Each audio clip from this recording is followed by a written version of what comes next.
Bismillahirrahmanirrahim.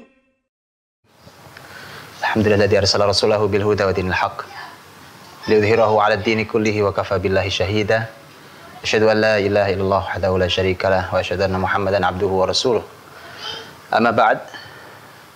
Saudara-saudariku yang dirahmati Allah Subhanahu wa taala. Bulan suci Ramadan adalah sebuah program besar yang Allah berikan untuk muslimin agar muslim ini membangun dirinya hingga mencapai titik tertinggi dalam berislam.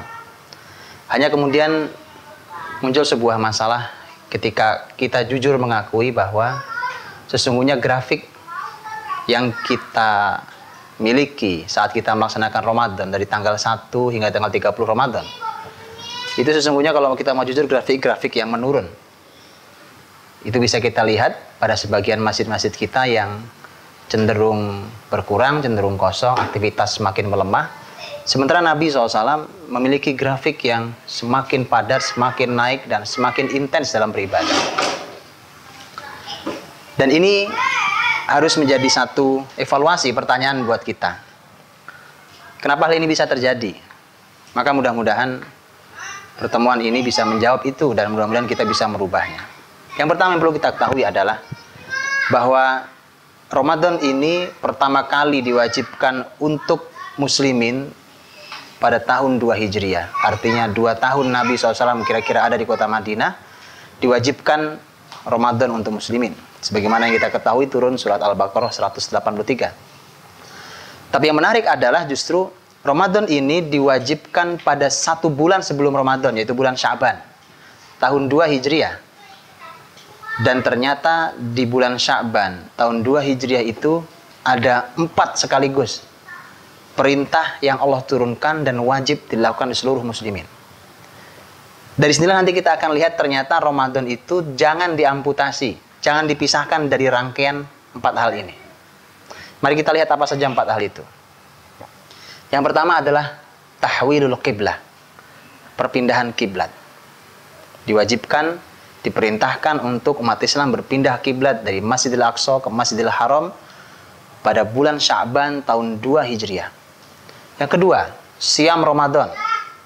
Juga sama, diwajibkan bulan Sya'ban tahun 2 Hijriah. Selanjutnya, zakat. Semua perincian zakat, detail tentang apa saja yang harus dizakati, berapa kadarnya, nisabnya seperti apa, ini juga mulai diwajibkan tahun 2 Hijriah. Dan yang terakhir adalah jihad. Betul bahwa ayat yang bicara tentang diizinkan untuk berperang itu turun tahun 1 Hijriah. Tetapi itu baru diizinkan. Udzina lil ladzina yuqataluna bi annahum dzulimu, telah diizinkan untuk orang-orang yang dizalimi agar mereka membalas itu tahun 1 Hijriah. Tetapi perintah untuk berperang baru turun pada bulan Sya'ban tahun 2 Hijriah. Wa qatilu fi sabilillahi alladzina yuqatilunakum wa la ta'tadu. Innallaha la yuhibbul mu'tadin. Dan perangilah orang-orang yang memerangi kalian dan jangan melampaui batas. Sungguhnya Allah tidak suka orang-orang yang melampaui batas. Itu jihad diwajibkan pada bulan Sya'ban tahun 2 Hijriah. 4 hal ini. Tahwilul qiblah, perpindahan kiblat, siam Ramadan, zakat, dan jihad. Dan mari kita pahami Ramadan sebagai satu kesatuan yang tidak terpisahkan dengan 4 rangkaian itu.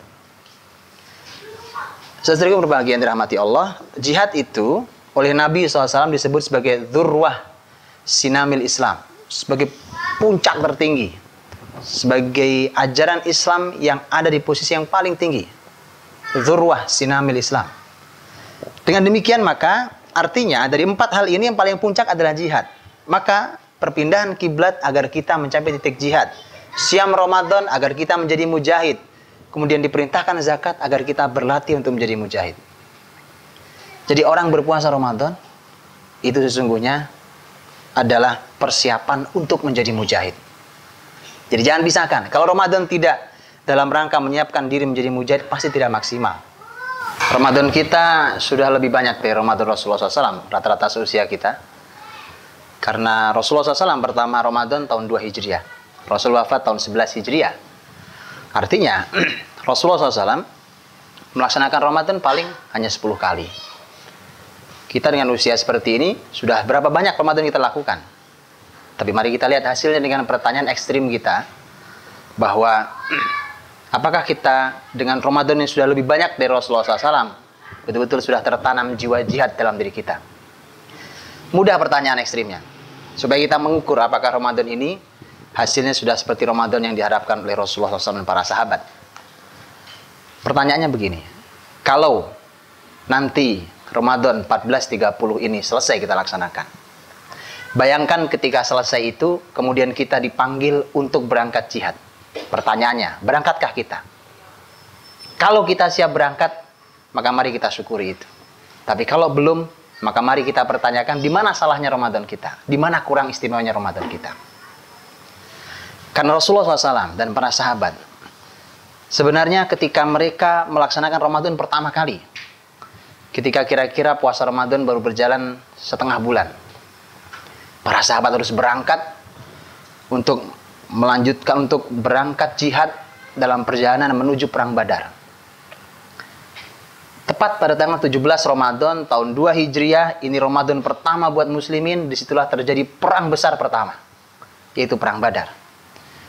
Saudara-saudariku, namanya Madinah ke Badar itu bukan jarak yang pendek. Hari ini dalam perjalanan menuju ke Badar, dengan bis saja perjalanan bisa 4 jam, secepatnya 3,5 jam.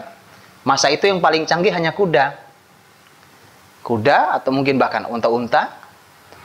Artinya sahabat yang baru puasa Ramadan setengah bulan, begitu diseru jihad, dia sudah berangkat. Dan Ramadan kita sudah sekian banyak Ramadan. Termasuk Ramadan 1430 ini, mudah-mudahan Allah SWT memberikan kita kesempatan sekali lagi. Atau berkali-kali setelah itu. Tapi pertanyaan besarnya adalah, apakah kemudian Ramadan kita telah menghantarkan kita menuju titik tertinggi seseorang dalam berislam, yaitu jihad?